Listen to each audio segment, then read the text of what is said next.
കിട്ടിയവൻ ചെത്ത് സ്റ്റൈലിൽ പോകുമ്പോൾ പറയും, നടന്നോടാ, ഞാൻ ഒരു മുളക് കയ്യിൽ കടിച്ചു കൂട്ടി ഉണ്ടാക്കിയത് അനുഭവിച്ചു. അപ്പൊ ഇവൻ തിരിഞ്ഞെന്ന് മൗനമായി പറയുന്നുണ്ട്, അതുകൊണ്ടല്ലേ അത് അനുഭവിക്കാൻ പറ്റാതെ പോയത്. ഈ കടിച്ചു കൂട്ടലായതുകൊണ്ടാണ് ഇത് അനുഭവിക്കാൻ പറ്റാതെ പോയത്. ഞാനങ്ങനെ കടിച്ചു കൂട്ടുന്നില്ല, അതുകൊണ്ടാണ് ഇതങ്ങ് അനുഭവിച്ചു തീർക്കുന്നത്. ശരിയല്ല? ശ്രദ്ധിച്ചിട്ടില്ല? അത് ഈ ധനം എന്ന് പറയുന്നത് ഏതായിരുന്നാലും പ്രപഞ്ചത്തിന്റെ പ്രകൃതമാണ്. ഇത് അനുഭവിക്കുക എന്ന് പറയുന്നതും ഇത് സൂക്ഷിക്കുക എന്ന് പറയുന്നതും രണ്ട് ദിശയിലാണ്. അതുകൊണ്ട് ഈ വിത്തമയിയായ ശൃംഖയെ ആവശ്യം വരുമ്പോൾ ഉണ്ടായിരിക്കും, സൂക്ഷിക്കേണ്ടതില്ല. സൂക്ഷിച്ചത് കൊണ്ട് ആവശ്യത്തിന് ഉപകരണമൊന്നുമില്ല. അതിൽ ഉലകിന്റെ ഒരു ഭാഗ്യ ദൗർഭാഗ്യങ്ങൾ. പിന്നെ ചിലര് സമ്പാദിച്ചാൽ ഗതികേടും ജയിലിൽ കിടന്നു വരും. ചിലര് സമ്പാദിച്ചു കഴിഞ്ഞ് ജയിലിൽ കിടന്നു വരും, ഒരു തെറ്റും ചെയ്യാതെ എന്ന് ലോകം പറയും. പാവം രാജൻപിള്ള വല്ലതും ചെയ്തോ? ഒരു തെറ്റ് ചെയ്തു, നന്നായി സമ്പാദിച്ചു എന്ന് പറയാറില്ലേ? അപ്പൊ ഇങ്ങനെയൊക്കെ വരും. അപ്പൊ ഇത് പ്രപഞ്ചത്തിന്റെ രഹസ്യമാണ്. ലോക കോടീശ്വരനായിരുന്ന, ലോകത്തെ വലിയ കോടീശ്വരന്മാരിൽ ഒരാളായിരുന്നു ഒനാസിസ്. കേട്ടിട്ടില്ല? കന്നഡിയുടെ ബമ്പർന്നവർക്ക് അനുഭവിക്കാൻ യോഗം ഉണ്ടായി. കേട്ടിട്ടില്ല? ഈ അനുഭവയോഗം വേറെയാണ്. Jacqueline Onassis. ഇത് അനുഭവിക്കാൻ ആകെ ഒരു പേര് മാറ്റമേ വേണ്ടി വന്നുള്ളൂ. Jacqueline Kennedy. ഒരു ദിവസം രാവിലെ പേരൊന്ന് മാറ്റിയിട്ട് കെന്നഡി എന്നുള്ള പേരങ്ങ് എടുത്ത് കളഞ്ഞ് ഒനാസിസ് എന്ന് ചേർത്തപ്പോൾ ഇത് അനുഭവിക്കാനുള്ള യോഗമായി. ഇത്രയേ ഉള്ളൂ സൂത്രവാക്യം. അതിന് സമ്പാദിക്കേണ്ട, ബാങ്കിലിടേണ്ട ഒന്നും വേണ്ട. ഈ പേരൊന്ന് വെട്ടിത്തിരുത്തി എഴുതിയാൽ അനുഭവിക്കാവുന്നതാണ്. നിങ്ങളിതൊന്നും ശ്രദ്ധിക്കാറില്ല. ഇതൊന്നും വായിച്ചു നോക്കിയില്ല. അതായി ഗതികേട് വെച്ചത്. അപ്പൊ ഈ പ്രപഞ്ചം വളരെ രസമാണ്. അപ്പൊ നചികേതസേ, നീ ഈ ശൃംഖ, അപ്പൊ ധനം ആരുടെ? ഇങ്ങനെയുള്ള ധനം എന്തും ധനമാണ്, ഏതും കാശാണ്. അങ്ങനെയുള്ള ധനം ആരുടെ എന്നാ ഈശാവാസ്യം ആദ്യം ചോദിക്കുന്നത്. എൻ്റെ അല്ല, ആരുടെയുമല്ല, എന്റെയാണ്, എല്ലാവരുടെയുമാണ്. ഈശാവാസ്യമിതം സർവം യത്കിഞ്ച ജഗത്യം ജഗത് തേന തെക്തേന പുഞ്ചീത മാതൃത കസ്യ സിദ്ധന. വഴി വളരെ എളുപ്പമാണ്. എൻ്റെ അല്ലെന്ന് വിചാരിച്ച് പുജിച്ചോളാൻ. എൻ്റെ ആണെന്ന് വിചാരിച്ച് സൂക്ഷിക്കുമ്പോഴാണ് പുജിക്കലില്ലാതെ വരുന്നത്. പുജിക്കുന്നത് സ്വാദിഷ്ടമാകണമെങ്കിൽ എൻ്റെ അല്ല എന്ന് വരണം. അതുകൊണ്ടാണല്ലോ വല്ലപ്പോഴും ആണെങ്കിലും സദ്യ ഉണ്ണുമ്പോൾ ഒരു സുഖവും സ്വന്തം വീട്ടിലുണ്ണുമ്പോൾ ഒരു സുഖയില്ലായ്മയും വരുന്നത്. അല്ലേ? എന്തിനായി ഈ അവധിയൊക്കെ എടുത്ത് കഷ്ടപ്പെട്ട് ഉള്ള സമയം കളഞ്ഞ് ചില ഡേയ്സിനോടില്ല സദ്യ ഉണ്ടാകാൻ പോകും.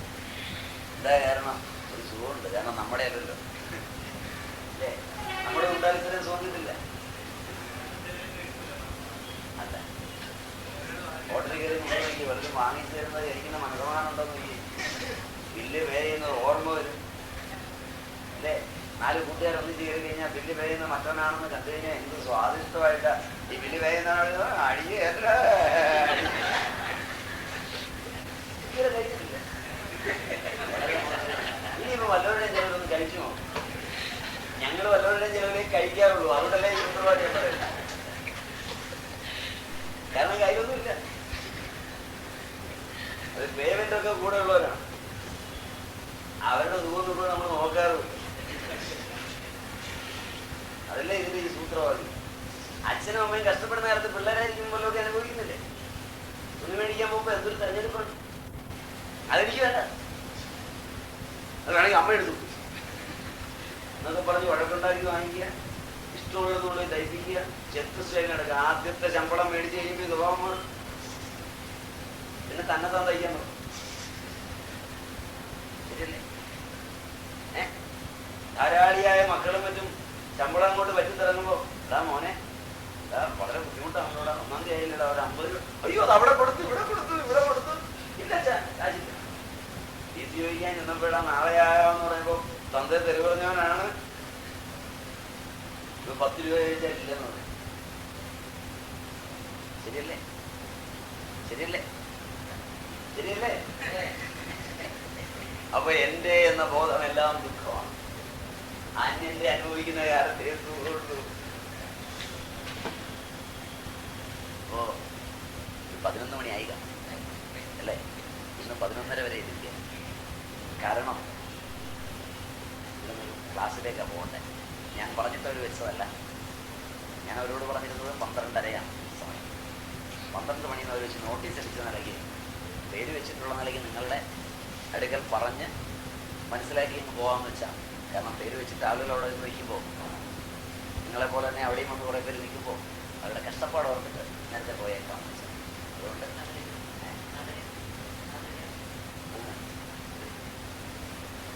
വിഷയപ്രകാരം രാമായണം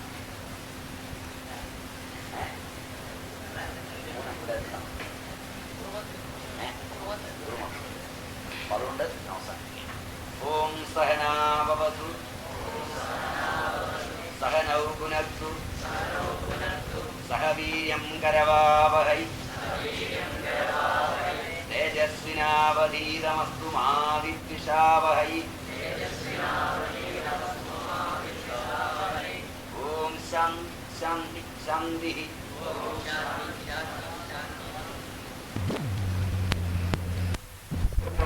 തൻ്റെതാകുന്നത് ഉറയ്ക്കുന്നുണ്ട്, അല്ലെങ്കിൽ ഉറയ്ക്കില്ല.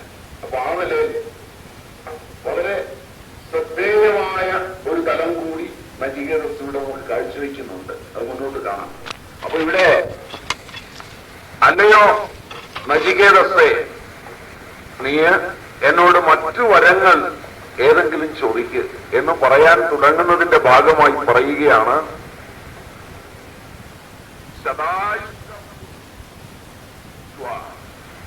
ശതായുഷ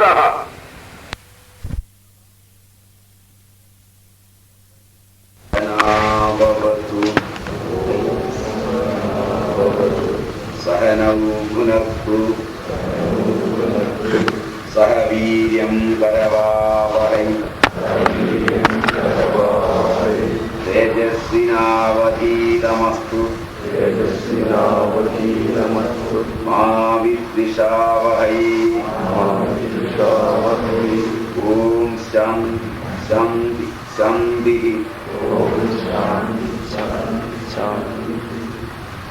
അപ്പോ യമധർമ്മൻ നചികേതസ്സിന്റെ ചോദ്യത്തിന് നചികേതസ് ചോദിച്ചത് ദേവന്മാർക്ക് പോലും സംശയമുള്ള കാര്യമാണ്. നീ എന്നെ അതിൽ നിർബന്ധിക്കരുത്, ഞെക്കരുത് യമധർമ്മൻ നേരത്തെ പറഞ്ഞു കഴിഞ്ഞിട്ടാണ് വീണ്ടും അച്ഛന് ഉത്തരം പറയാൻ തുടങ്ങി. അല്ലയോ നചികേതസ്സേ, അങ്ങനെയുള്ള നീ, അതായത് എന്നാൽ പ്രലോഭിപ്പിക്കപ്പെട്ട നീ, പുത്രാദി രൂപങ്ങളും പ്രിയരൂപങ്ങളുമായ പ്രിയങ്ങളെ ഉണ്ടാക്കുന്ന അപ്സരസ്സുകൾ, കാമങ്ങൾ, ആഗ്രഹിക്കപ്പെടുന്ന വസ്തുക്കളെ അഭിദാനം ചെയ്തുകൊണ്ട്, നിരൂപണം ചെയ്തുകൊണ്ട്, നീ അതിനെ നല്ലപോലെ നിരൂപിച്ചിട്ട് അതിസർജനം ചെയ്തു. നീ അതിനെല്ലാം അതിസർജിച്ചു. നീ അതിസർജിക്കുക ഏറ്റവും വിഷമം പിടിച്ചതാണ്. നീ എന്നെ അതിസർജിച്ചവനാണ്. ആ അതിസർജിച്ചവനായ നീ ഇതിന് യോഗ്യനാണ് എന്ന് അവന്റെ അധികാരത്തെ പറഞ്ഞിട്ട്, അങ്ങനെയുള്ള ഈ വിത്തമയിയായ ശൃംഗയെ, കുത്സിത മാർഗത്തെ നീ പ്രാപിച്ചില്ല. അതുവരെ നമ്മൾ എടുത്തു നോക്കും അല്ലെ? ആ സോമരയിലെടുത്ത് അല്ലേ?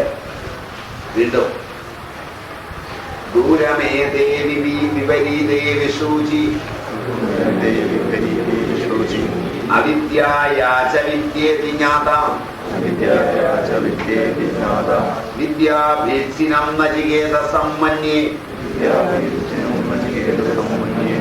നത്വാ കാമാ ബഹവോ ലൂലുബന്ധം. യാതൊന്ന് അവിദ്യ എന്ന് ജ്ഞാതയായിരിക്കുന്നുവോ, അറിയപ്പെട്ടിരിക്കുന്നുവോ. യാച യാതൊന്ന് പിന്നെ വിദ്യ എന്ന് ജ്ഞാതയായിരിക്കുന്നു, അറിയപ്പെട്ടിരിക്കുന്നുവോ. ഇവ രണ്ടും ദൂരം, ഏറ്റവും വിപരീതകളും അന്യോന്യ വിരുദ്ധമായ സ്വഭാവത്തോടു കൂടിയവയും വിഷൂചികളും പല ഗതികളോടും വ്യത്യാസപ്പെട്ട ഫലങ്ങളോടും കൂടിയവയും ആകുന്നു. നാചികേതസായ ത്വം നിന്നെ വിദ്യാഭീപ്സിനം, വിദ്യാഭീപ്സി എന്ന് വിദ്യയെ ലഭിക്കുവാൻ ഇച്ഛിക്കുന്നവനെന്ന്, വിദ്യാഭീപ്സി വിദ്യയെ ആഗ്രഹിക്കുന്നവനെന്ന് മന്യേ ഞാൻ വിചാരിക്കുന്നു. ബഹവഹ കാമാഹ അപ്സരസ്സുകൾ മുതലായ വളരെ ഇഷ്ടവസ്തുക്കൾ ത്വാ നിന്നെ ന അലോലുബന്ധ പ്രലോഭിപ്പിച്ചില്ല, നിന്നെ ശ്രേയോ മാർഗത്തിൽ നിന്ന് വ്യതിചലിപ്പിച്ചില്ല. അതുകൊണ്ടാണ് നീ ഇതിന് അധികാരിയാണ്. അപ്പൊ അവിടെ 2-3 കാര്യങ്ങൾ നമ്മൾ ഇതിലേക്ക് പ്രവേശിക്കുമ്പോൾ ഓർക്കേണ്ടതുണ്ട്. ഒന്ന്, വിദ്യയുടെ ഹേതു വേറെ, വിദ്യയുടെ സ്വരൂപം വേറെ, വിദ്യയുടെ ഫലം വേറെ. അവിദ്യയുമായി താരതമ്യം ചെയ്യുമ്പോൾ വിദ്യയുടെ ഹേതുവും സ്വരൂപവും ഫലവും തമ്മിൽ വേറെ എന്നല്ല പറഞ്ഞത്. അവിദ്യയുടെ ഹേതുവും വിദ്യയുടെ ഹേതുവും എടുത്താൽ അവ ഭിന്നമാണ്, വിരുദ്ധമാണ്.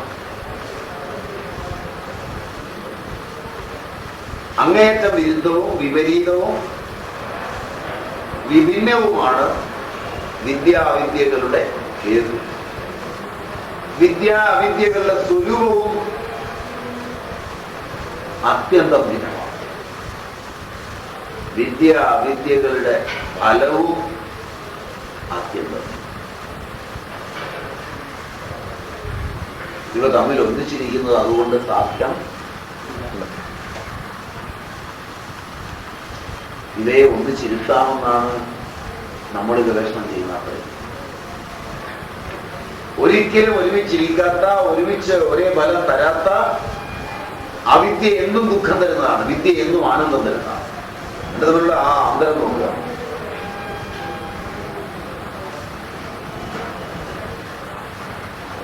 അവിദ്യ ഇല്ലാത്തതുണ്ടെന്ന് ധരിപ്പിക്കുന്നതാണ്, വിദ്യ ഉള്ളത് മാത്രം ധരിപ്പിക്കുന്നതാണ്.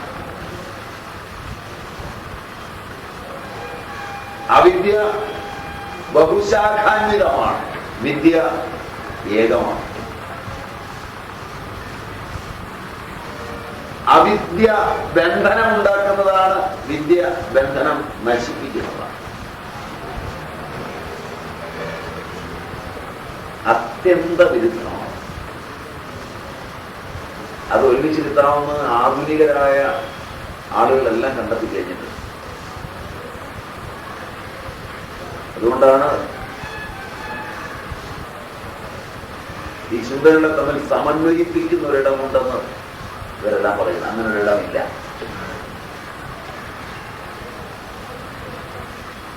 വിദ്യയിൽ എത്തുന്നതോടെ അവിദ്യ പൂർണ്ണമായും ഇല്ലാതാവുകയാണ്, അപ്രസക്തമാവുകയാണ്.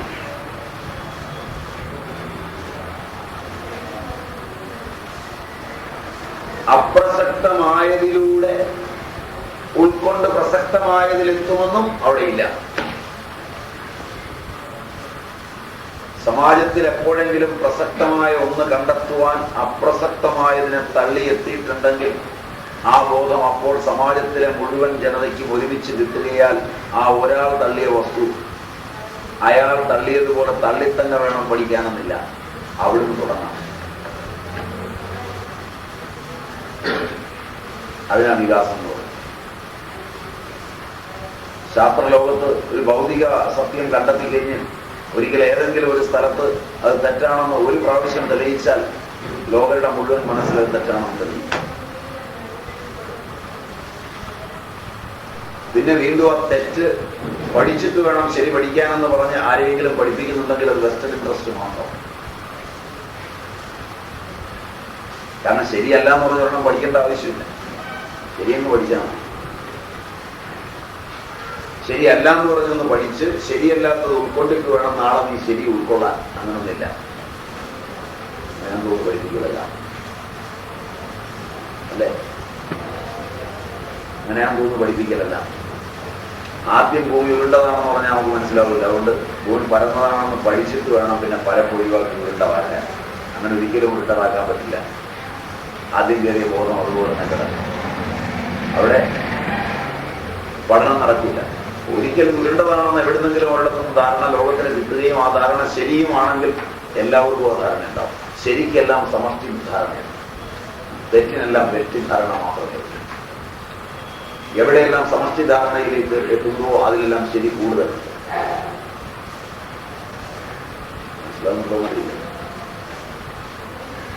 ശരിയാണെങ്കിൽ നിങ്ങളോടൊപ്പം നിൽക്കുന്ന എല്ലാവർക്കും മനസ്സിലാവും. തെറ്റാണെങ്കിൽ നിങ്ങൾക്ക് മാത്രം മനസ്സിലാവും. തെറ്റ് ശരിയാക്കേണ്ടി വരുമ്പോൾ സമഷ്ടിയുമായി നിങ്ങൾക്ക് മല്ലടിക്കേണ്ടി വരും. ശരി ശരിയാക്കാൻ ആരോടും മല്ലടിക്കണ്ട.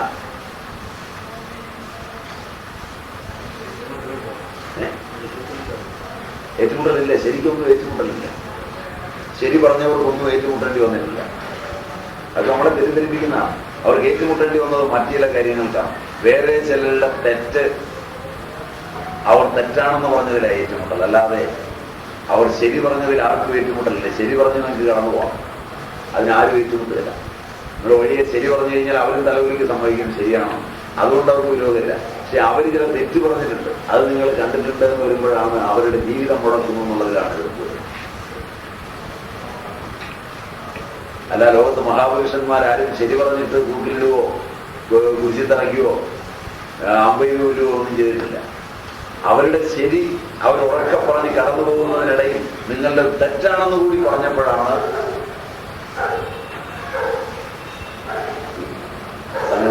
കുഴപ്പമായത്. ലോകത്തിലെ എല്ലാ ഏറ്റുമുട്ടലും ശരി മാത്രം പറഞ്ഞ് കടന്നുപോയാൽ ഒരാളും ഏറ്റുമുട്ടുകയില്ല. ശരീരം ഇടയ്ക്ക് നൽകി ചിലപ്പോൾ മറ്റുള്ളവന്റെ തെറ്റ് പറയേണ്ടി വരും. അത് നിങ്ങളുടെ വാസന കൊണ്ട് പറയുന്നതാണ്. കാരണം നിങ്ങൾ വണ്ടി ചെയ്ത് തെറ്റായതുകൊണ്ട് അതിനോടുള്ള കടുത്ത രോഷം കൊണ്ടാണ് നിങ്ങൾ മറ്റുള്ളവന്റെ തെറ്റ് തെറ്റാണെന്ന് പറയുന്നത്. അല്ലാതെ അവന്റെ തെറ്റ് കണ്ടിട്ടുള്ള വേദന കൊണ്ടല്ല, നിങ്ങളിത് വണ്ടി ചെയ്തിട്ടുള്ളത് കൊണ്ടാണ്. അപ്പൊ പിന്നെ നിങ്ങളത് ശിക്ഷ അറിയിക്കുന്നതാണ് എന്നേ പറയാൻ പറ്റും. വിദ്യയ്ക്കും അവിദ്യയ്ക്കും ഈ കുഴപ്പമുണ്ട്. അവിദ്യ എല്ലായ്പ്പോഴും ദുഃഖം തരുന്നതാണ്. വിദ്യ എല്ലായ്പ്പോഴും ആനന്ദം തരുന്നതാണ്. ആനന്ദം മറ്റുള്ളവരിലേക്കൂടെ പകരുന്നതാണ്. വിദ്യയുടെ സ്വരൂപം അതാണ്. വിദ്യയുടെ ഹേതു ആനന്ദമാണ്, വിദ്യയുടെ ഫലവും ആനന്ദമാണ്. ആനന്ദത്തിൽ ആവിർഭവിച്ച് ആനന്ദത്തിൽ നിലനിന്ന് ആനന്ദത്തിൽ തന്നെ തുടരുന്നതാണ് വിദ്യ. അവിദ്യ തിരിച്ചു അത്യന്ത വിരുദ്ധങ്ങളായ രണ്ടെണ്ണമാണ്. അത് നല്ലപോലെ നീ മനസ്സിലാക്കിയിരിക്കുന്നത് കൊണ്ടാണ് നിനക്ക് അവിദ്യാരൂപമായിരിക്കുന്ന ഈ ജഗത്തിനെ ഉപേക്ഷിക്കാൻ കഴിയും. അല്ലെങ്കിൽ ഇത്രയും പ്രലോഭനം തരുമ്പോ നീ ഒന്ന് കണ്ണുമൺ കണ്ടതാണ്, നീ അതിന് പ്രാധാന്യം കൊടുത്തില്ല. അതൊക്കെ നിസ്സാരമാണെന്ന് നീ കണ്ടു. നിന്നെ അതൊന്നും പ്രലോഭിപ്പിച്ചില്ല. നചികേതസേ, നീ അതിനെ അതിസർജനം ചെയ്തു. വാക്ക് തന്നെ ഗംഭീരമാണ്. അതിസർജനം ചെയ്തു.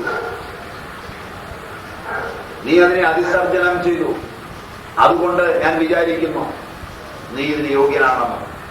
ശ്രേയസ്സിന് നീ സർവ്വതാ യോഗ്യനാണെന്ന് ഞാൻ വിചാരിക്കുന്നു. അധികാരിയെ സ്പഷ്ടമാക്കുക. അവിദ്യാരൂപങ്ങളായിരിക്കുന്ന ഈ ബന്ധങ്ങളെ പൂർണ്ണമായി വിട്ട് അവയിലൊന്നും പ്രലോഭനത്തിൽ വീഴാതിരിക്കുന്നവന് മാത്രമേ ഈ ആനന്ദത്തിലേക്ക് പ്രവേശിക്കാൻ പറ്റൂവെന്ന് യമൻ. വൃത്തി. കാരണം പ്രലോഭനമാണ് വൃത്തി. വൃത്തിന് അങ്ങനെ ഒരു അർത്ഥമുണ്ട്. സ്വരൂപ വ്യതിയാനമാണ് വൃത്തി. സ്വരൂപച്യുതിയാണ് വൃത്തി. ഇതല്ല ഒരേ വാക്കാണേ. സഞ്ചാലനമാണ് വൃത്തി, വിചാലനമാണ് വൃത്തി. സ്വരൂപത്തിൽ നിന്നുള്ള അവസാദനമാണ് വൃത്തി. ഇതൊക്കെ ഒരേ വാക്ക്, ഒരു മാറ്റമില്ല.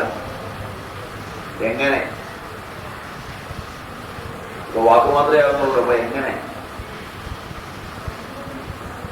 ഒരു വാച്ച് മറ്റൊരാളുടെ കയ്യിൽ കാണുക. ആ വാച്ചിൽ എനിക്ക് ആഗ്രഹം ജനിക്കുമ്പോൾ ഇപ്പോൾ ഞാൻ എന്ന ചിത്ശക്തി എന്നിൽ നിന്ന് മെല്ലെ ത്രസിച്ച് വാച്ചിന്റെ ആകാരം ഉൾക്കൊണ്ട് വാച്ചായി പരിണമിച്ചു. ഇപ്പോൾ ഞാൻ എന്താണ്? ഞാൻ വാച്ചാണ്, ഞാനല്ല. നശ്വരമായ വാച്ചാണ്. നശ്വരം മൃത്യുവാണ്. ഞാനിപ്പോൾ വാച്ചാണ്, ഞാൻ മൃത്യുവിലാണ്. അതുകൊണ്ട് ദുഃഖവുമുണ്ട്. ഞാൻ ഞാനായി നിൽക്കുന്നിടത്തോളം ആനന്ദമാണ്, ഞാൻ മറ്റൊന്നാകുമ്പോൾ ദുഃഖമാണ്. ദുഃഖമെല്ലാം മൃത്യുവാണ്. ചിച്ചക്തി വിഷയാകാരേണ ത്രസിക്കുന്നത് അത്രയും മൃത്യുവാണ്. ത്രസിക്കുന്നതാണ് ദുഃഖം. ത്രസിക്കാതെ ഇരിക്കുന്നിടത്തിരുന്നാൽ വസ്തു വസ്തുവായിരിക്കും, ഞാൻ ഞാനായിരിക്കും. ആനന്ദം. ഒരു മാറ്റം ഉണ്ടാവില്ല. മാറ്റം ഉണ്ടായാൽ അതിനാദ്യം സാധന ചെയ്യണം. ഇരുന്ന് മാറുന്നത് നോക്കിയിട്ടാണ്. നമുക്ക് ഒരു ഗുണമുണ്ട്, വേറുള്ളൊരു മാറുന്നത് നമ്മൾ വളരെ ഭംഗിയായിട്ട് നോക്കണം.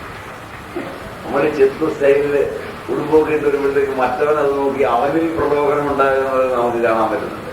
പക്ഷെ നമ്മൾ ഇടേണ്ടി വന്നത് ഈ പ്രലോഭനം കൊണ്ടാണെന്ന് നമുക്ക് ഒരിക്കലും കാണാൻ പറ്റുന്നില്ല. മനസ്സിലായില്ല? നമ്മളിത് കെട്ടിയത് തന്നെ പ്രലോഭനം. നമ്മൾ മരിച്ച് കഴിഞ്ഞാണ് കിടക്കുന്നതെന്നും അവൻ മരണത്തിലേക്ക് പോകാൻ ഒരുങ്ങുന്നേ ഉള്ളൂ എന്നല്ലതാണ്. പാവം മരിക്കാൻ പോവാൻ ഇത് നോക്കി നമ്മളവിടെ കിടന്നിട്ട് അവിടെ വെട്ടിക്കിടന്നിട്ടാണ്. നമ്മുടെ വെട്ടിനെ അടച്ചാണ്. ശരിയല്ല, ശരിയല്ല, ശരിയല്ല. നമ്മൾ വീണ്ടും കഴിഞ്ഞിടത്തേക്കാണ് അവൻ നോക്കിയിട്ട് ദുഃഖിക്കാൻ പോകുന്നത്. നമ്മൾ ഓൾറെഡി ഇതിനകത്ത് വീണ് കഴിഞ്ഞു. അപ്പൊ മൃത്യുവാണ്. മൃത്യു എന്ന പദത്തിന് തന്നെ അർത്ഥമുള്ളതാണ് രക്ഷ. മൃത്യുവായ ഏറ്റവും വലിയ ദുഃഖം. മൃത്യുവിന് വശകരാകാതിരിക്കാൻ ഇതിനകത്ത് വീഴാതിരിക്കണം. വിഷയപ്രപഞ്ചം, കാമിനി കാഞ്ചനങ്ങൾ, അതിൽ നിന്നുള്ള മോചനമാണ് ഞാൻ. നീ അതിൽ വീഴും. നീ വിദ്യയുടെ പരമമായ ലക്ഷ്യം ഉൾക്കൊണ്ടവനായി. ഇനി ആ നിന്നെയാണ് ഞാൻ അനുശിഷ്ടണം ചെയ്യേണ്ടത്, അനുശാസിക്കേണ്ടത്. അനുശിഷ്ട ത്വയാഹം, അങ്ങനെ അനുശാസിക്കണം എന്ന് നേരത്തെ പറഞ്ഞിട്ടുണ്ട്. അതിന് നമ്മളിതൊരു പാരസ്പര്യം വേണം. പൊതുവെ പാരസ്പര്യം എങ്ങനെയാണെന്ന് പറയുക. പൊതുവെ ഇതിനെ ഇറങ്ങിത്തിരിക്കുമ്പോൾ ഒരു പാരസ്പര്യമുണ്ട്. ആ പാരസ്പര്യം ചൂണ്ടിക്കാണിക്കുകയാണ്. നോക്കാം അടുത്ത ശ്ലോകം.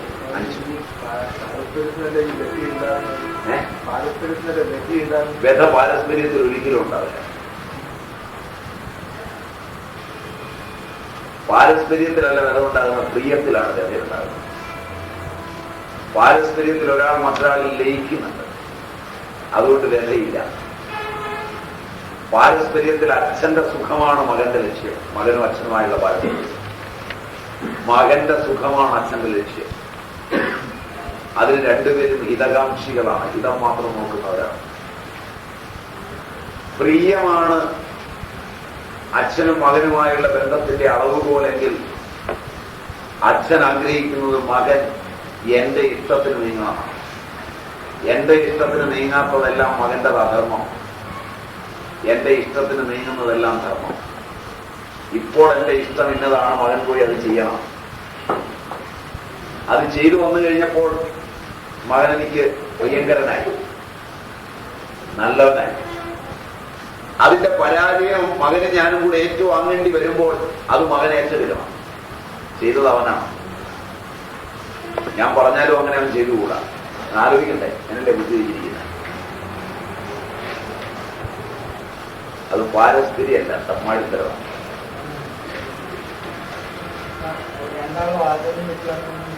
രണ്ടാളുകളുടെ വാസന വ്യത്യസ്തമാകുമ്പോൾ പാരസ്പര്യത്തിന് പ്രസക്തിയില്ല, യാതൊരു പ്രസക്തിയില്ല. വാസനകളല്ല പാരസ്പര്യത്തെ ഉണ്ടാക്കുന്ന, വാസനാതീതമായ ഭാവമാണ്. അതുകൊണ്ട് പാരസ്പര്യം എന്ന് പറയുന്നത്, പ്രത്യേകിച്ചും ഗുരുശിഷ്യ പാരസ്പര്യം എന്നൊക്കെ പറയുന്നത് വളരെ ഉദാത്തമാണ്.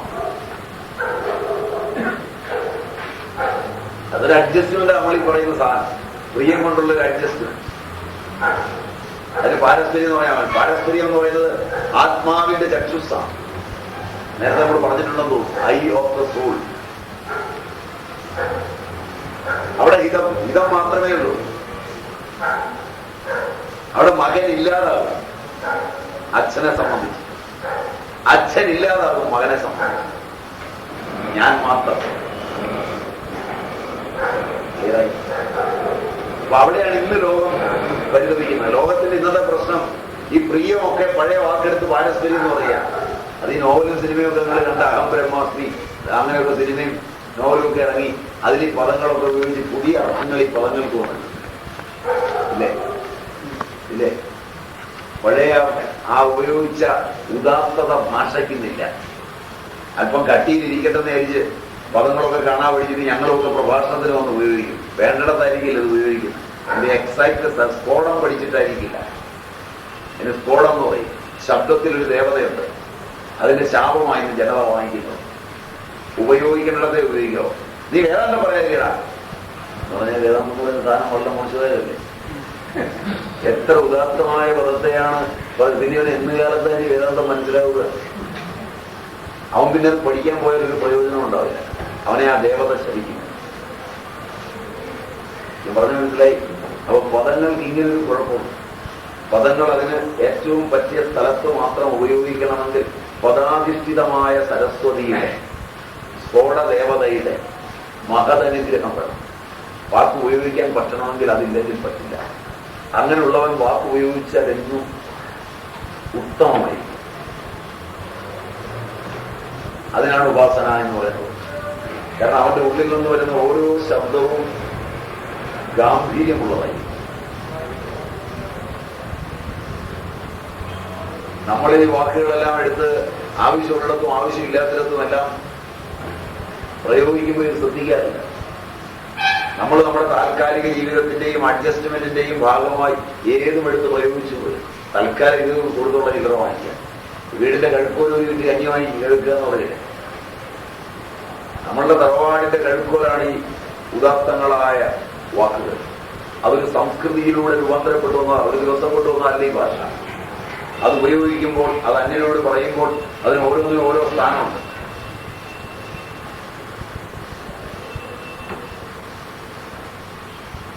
അതിന് അർഹിക്കുന്ന സ്ഥലങ്ങളിൽ മാത്രമേ ഉപയോഗിക്കാവൂ.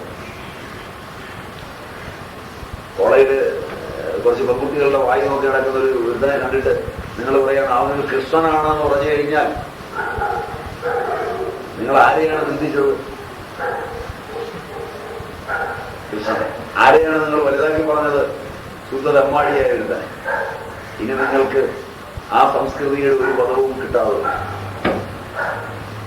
മനസ്സിലാവുന്നുണ്ടോന്നറിയില്ല.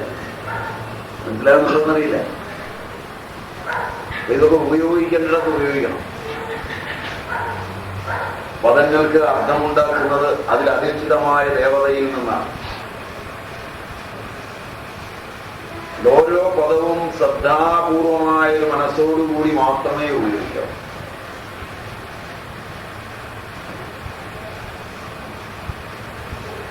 ശബ്ദ അനുസന്ധാനം എന്ന് പറയുക. ശബ്ദത്തെ അനുസന്ധാനം ചെയ്യുന്നവന് ഈ പ്രപഞ്ചത്തിലെ എല്ലാ ശബ്ദവും ഉദാത്തമായി തീരും ഒരു സമയം.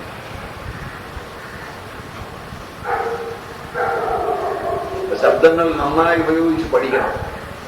അപ്പൊ അവന് വിശ്വാസം കിട്ടും. സമൂഹത്തിന് അവനിൽ വിശ്വാസം കിട്ടും. നമ്മളിൽ ജനം വിശ്വസിക്കുന്നത് നമ്മുടെ ശബ്ദത്തിന്റെ ഉപാസനയിൽ നിന്നുള്ള ഉദാത്തത കൊണ്ട് തന്നെയാണ്. നമ്മുടെ ശബ്ദങ്ങളെ, എന്റെ ശബ്ദം ആരും വിശ്വസിക്കുന്നില്ല അങ്ങനെ പരാതിപ്പെടുന്നവരില്ലേ? ഇല്ലേ? അവൻ കള്ളം പറഞ്ഞാലും വിശ്വസിക്കും, ഞാൻ സത്യം പറഞ്ഞാലും വിശ്വസിക്കില്ല. എന്തുപറ്റി? കാരണം അവന്റെ ശബ്ദത്തിൽ ഹിതമില്ല. ഹിതമാണ് സത്യമെന്ന് അവൻ അറിഞ്ഞിട്ടില്ല. സത്യം ഹിതം മാത്രമാണ്. ഹിതമുള്ള ഉളവാക്കുന്ന അസത്യവും സത്യമാണ്. വ്യാസൻ മഹാഭാരതം. ഹിതമല്ലാത്ത സത്യവും അസത്യമാണ്. സ്വയം വ്യാസൻ മഹാഭാരതം. ഹിതമാണ് സത്യം. അല്ലാതെ കണ്ണുകൊണ്ട് കണ്ടതെല്ലാം സത്യമല്ല. ഞാൻ കണ്ടതാണ്. കണ്ടത് ഹിതമല്ലെങ്കിൽ അത് കള്ളമാണ്. ഹിതമേ പറയാവൂ. കണ്ടതെല്ലാം പറയരുത്, കേട്ടതെല്ലാം വിശ്വസിക്കരുത്. കണ്ടതും കേട്ടതുമൊക്കെ ഇന്ദ്രിയത്തിന്റെ പ്രതീതമായവയാണ്, അവ സത്യമല്ല. സത്യം ചിച്ചക്തിക്ക് ഹിതമായത് മാത്രം.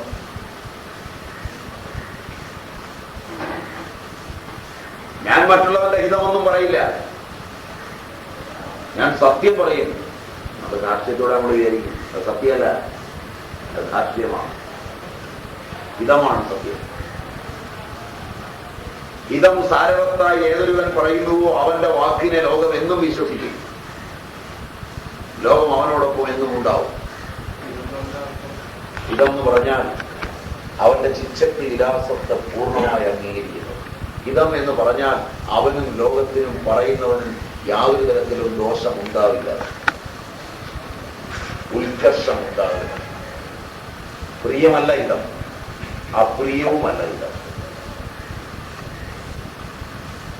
ഹിതപറയുടെ അനുദ്വേഗകരം വാക്യം സത്യം പ്രിയഹിതം ചെയ്യട്ടെ. എന്തെല്ലാം അവിടെ ചേർത്താൻ നോക്കുക. വാക്യം അനുദ്വേഗമാകണം. ആ ദേവതയുടെ പ്രസംഗത ചെയ്യണം. ഉദ്വേഗപൂർവ്വം പറയരുത്. വീട്ടിൽ ചെന്ന് അവരുടെ ബന്ധു മരിച്ചുവെങ്കിൽ പോലും ഓടിച്ചായിട്ട് മരിച്ചു എന്ന് പെട്ടെന്ന് പറയരുത്. ഉദ്വേഗത്തോടെ പറയരുത്.